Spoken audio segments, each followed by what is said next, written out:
दोस्तों, कैसे हैं आप सभी लोग। आशा है आप लोग बहुत अच्छे होंगे और अपने जीवन में काफ़ी खुश होंगे, प्रसन्न होंगे। तो दोस्तों, स्वागत है आप सभी का आपके अपने ही चैनल जिसका नाम है ज्ञान मंत्र, और जहां हम लोग करते हैं कुछ ज्ञान की बातें। प्यारे दोस्तों, आज की ऊर्जा लेकर मैं प्रस्तुत हूँ, और आज की ऊर्जा का जो टॉपिक है वह है अहंकार। तो आज का जो टॉपिक अहंकार है, काफ़ी अच्छा टॉपिक है। और अहंकार से संबंधित आज की जो ऊर्जा है वह हमें क्या कुछ नया सीख देने वाली है, यह हमें जानना बहुत ज़रूरी है। तो चलिए दोस्तों, बिना देर किए बढ़ते हैं आज की ऊर्जा की तरफ। सांसारिक व्यक्ति का अहंकार कितना स्थूल होता है कि स्पष्ट दिखता है।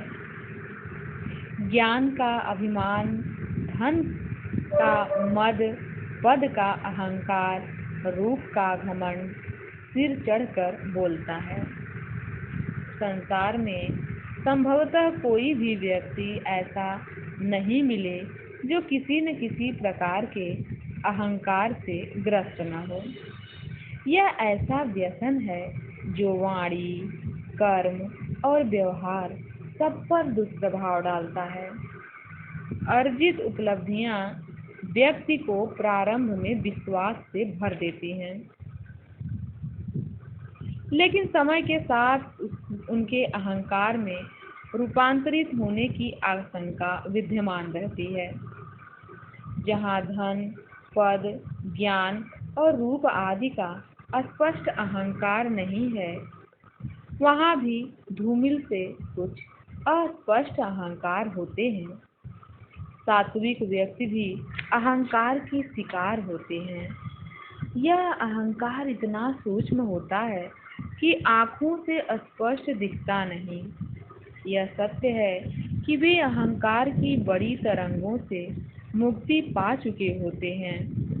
सामान्य व्यक्तियों की भांति उन्हें धन, पद, शरीर, ज्ञान का अहंकार नहीं होता। यह किसके लिए कहा गया है? यह सात्विक व्यक्ति के लिए कहा गया है। इस समय जो हम अभी लाइन पढ़ रहे हैं वो सात्विक व्यक्ति के बारे में है कि सामान्य व्यक्तियों की भांति जो सात्विक व्यक्ति होते हैं उन्हें धन, पद, शरीर, ज्ञान का अहंकार तो नहीं होता, न ही यह अहंकार उनके शरीर पर किसी विकार के रूप में प्रकट होता है। यह अहंकार तो उनके मन के किसी कोने में सूक्ष्म रूप में बैठा रहता है। स्वयं को अच्छा समझने का अहंकार, सांसारिक न होने का अहंकार और ज्ञान पिपासु होने का अहंकार सहित ऐसे अनगिनत अति सूक्ष्म अभिमान होते हैं जिनसे सात्विक लोग भी पीड़ित हो जाते हैं। मानव रूप में जन्म लेते ही मानव होने का अहंकार मन की मिट्टी में जड़ जमा कर आता है। अहंकार ऐसा खूंटा जमा कर बैठा है कि इसका त्याग करने से हमें लगता है कि हमारा अस्तित्व ही खतरे में पड़ जाएगा। हम यह कैसे स्वीकार कर लें कि हम कुछ नहीं हैं, अपने मन और शरीर के स्वामी तक नहीं। वस्तुतः अहंकार दुर्वा की जड़ के समान होता है, सूख कर भी विद्यमान रहता है। तनिक भी जल के छींटे पड़े नहीं कि पुनः हरित हो गया। पूर्ण प्रबोधन से ही इसका दमन संभव है। तो बहुत ही अच्छा टॉपिक आज का ट्विंकल तोमर सिंह जी का आज का यह टॉपिक वास्तव में मुझे बहुत ज़्यादा अच्छा लगा। इसका कारण यह है कि इसमें यह बताया गया है कि अहंकार जो है, कभी कभी ऐसा लगता है कि हम अहंकार में नहीं हैं, मतलब कोई भी किसी भी प्रकार का अभिमान हम नहीं कर रहे हैं, ऐसा लगता है।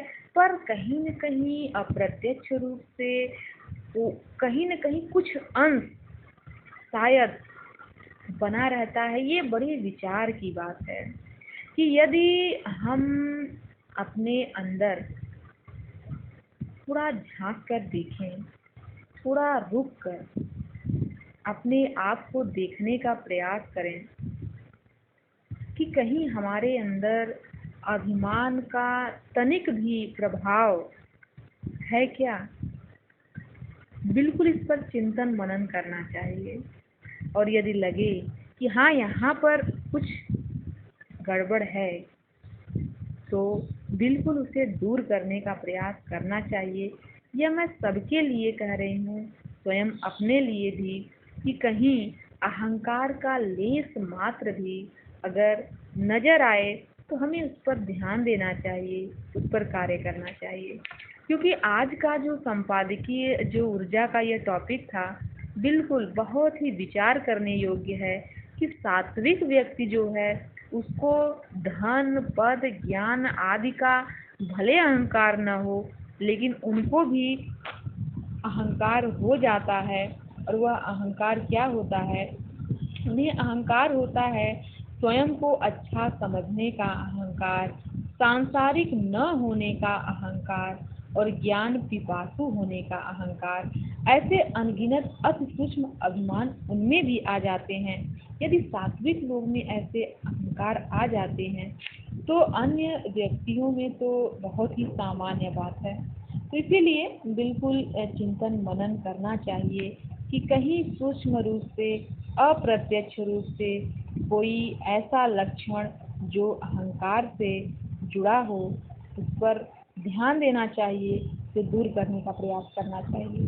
तो दोस्तों, आशा है आप सभी को भी आज का यह टॉपिक बहुत अच्छा लगा होगा। आप ज़रूर इस पर चिंतन मनन करेंगे। मुझे तो बहुत ज़्यादा अच्छा लगा।